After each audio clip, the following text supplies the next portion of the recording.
and I'm not very good at lining up my videos about holidays with the actual holidays.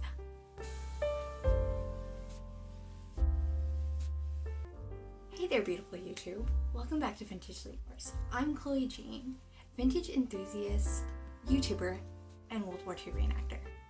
And this past Monday, was Memorial Day. And I'm not very good at lining up my videos about holidays with the actual holidays. I just realized that, and I'm gonna work on it, being better about it. But this year, I started thinking about how American civilians celebrated Memorial Day during World War II. Fortunately for us history buffs, there are loads and loads of articles on the memorial days of the Second World War. And the memorial aspect of Memorial Day was talked about a lot because, of course, we had young men and women overseas fighting and dying for the nation. And I was specifically looking for the order of services for events during the 1940s, which I did find, and I will get back to in just a second. But I did want to say that the memorial days of World War II seemed a lot like the memorial days of today. People traveled to visit relatives, businesses were closed on that day, people fished, golfed, hung out. But then there were community events. So I'm going to specifically focus on two articles. One was in the St. Croix Avis newspaper of the St. Croix Island in the Virgin Islands in 1942. So how the islanders celebrated Memorial Day that year, they decorated every veteran grave in the public cemetery on the island. And I'm not familiar with St.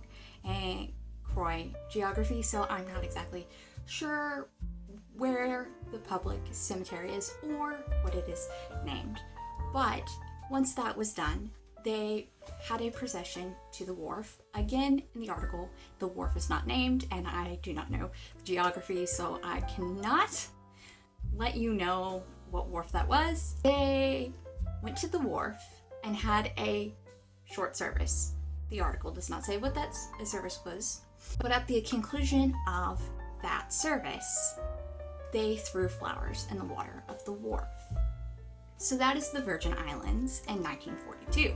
Now we are going to move to Connecticut in 1942 and 1945. So the Putnam, Connecticut Memorial Day service began at the Legion Hall, the American Legion Hall, where a minister spoke and had a short service.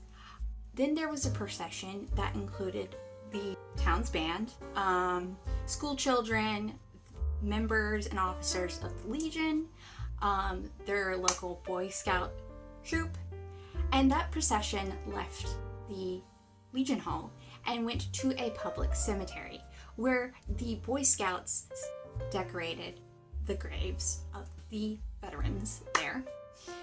And then after that took place, everyone went to the fire hall for lunch, and then there was a parade.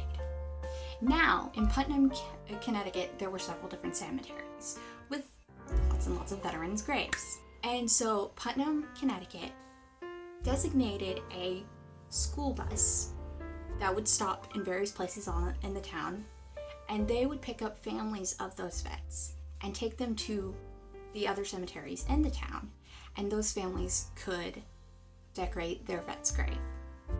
So there y'all have it, a quick history of how the American civilian celebrated Memorial Day during World War II. And I usually have a spiel for the end of these videos, but it is Memorial Day, so I'm gonna shake things up. And I know that there is nothing that I could say or do that could honor or repay the members of the American military who gave their lives for the freedom that I now get to enjoy. So I'm going to end with the words of President Ronald Reagan. He said that there is a certain sadness that accompanies the death of a service member, because that service member is too good for the rest of us. So I want to thank those who have given their lives and their family members who gave them for the freedom that I now get to enjoy. I now get to pursue history and to tell stories and pursue all of my other passions and hobbies because of your soldier. And as I said, I'm never going to be good enough. I'm never going to do anything well enough to honor their memory other than to speak their names, the names that I know, and tell their stories. So thank you to everybody for their sacrifice, and happy Memorial Day, everybody.